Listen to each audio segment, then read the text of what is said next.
What is it that you are most afraid of when it comes to writing?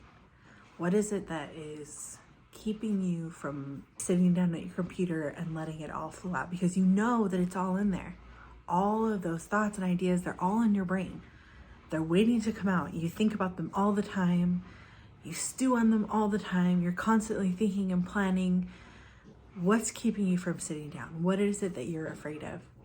If you can figure that out, I guarantee you finding a way to move past that is going to make you the best writer that you can be. I know for myself as a writer, one thing that I'm constantly afraid of is whether or not I'm going to look stupid, whether or not people are going to think of me as stupid or less than because of what I write. And so I feel this need to be perfect. I feel this need for the things that I write and the work that comes out to be in its most perfect state before I can share it with anyone else. Because if it's anything less than, then they'll judge me, and I know that my potential could be more. And that's so not fair to me. It's not fair to require everything that comes out of my own brain to be at a perfect level, to be at a state of perfection. How crazy is that?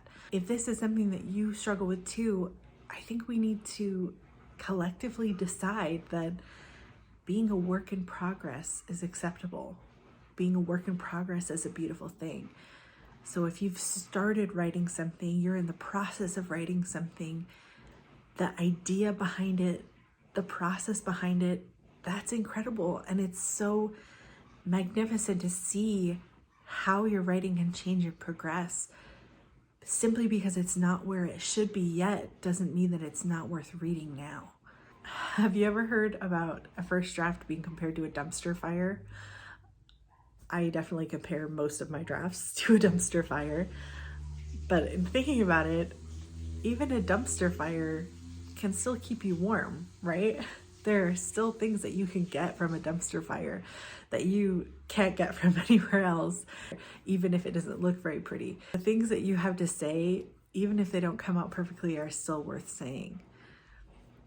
And honestly, I think the things that we write when we're in our most raw and vulnerable moments are the things that end up being the most powerful. That plainness and simplicity of being able to just say it how it is so powerful. I think because a lot of people don't want to say it. Writing is all about saying what other people can't or won't say.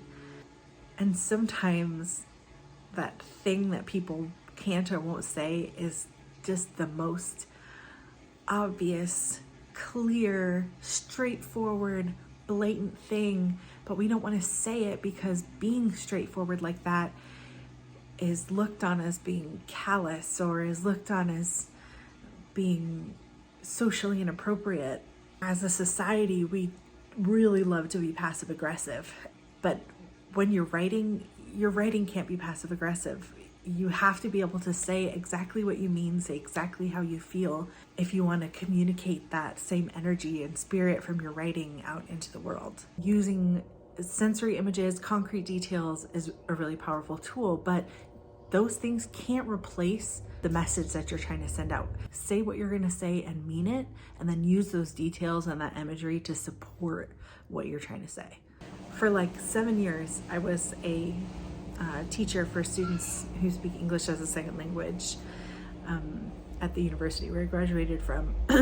And at the end of the year, we would always have them write a piece of creative nonfiction, and it was just my absolute favorite thing because they would always feel so self-conscious and feel like because they weren't as eloquent as other people were, that what they had to say wasn't going to be as powerful or as important, or the message wasn't going to be as clear. But so often I found that because they had to translate from their native tongue into English, they had to be really intentional with their word choice. And so the messages ended up being super clear, really straightforward. They would just be so honest about things and about how they felt because they had to search for the right word to be able to convey exactly how they really felt inside. And to me, that's such a powerful, underrated thing. I think we get caught up in our own language too much and we lose sight of what it is we're really trying to say.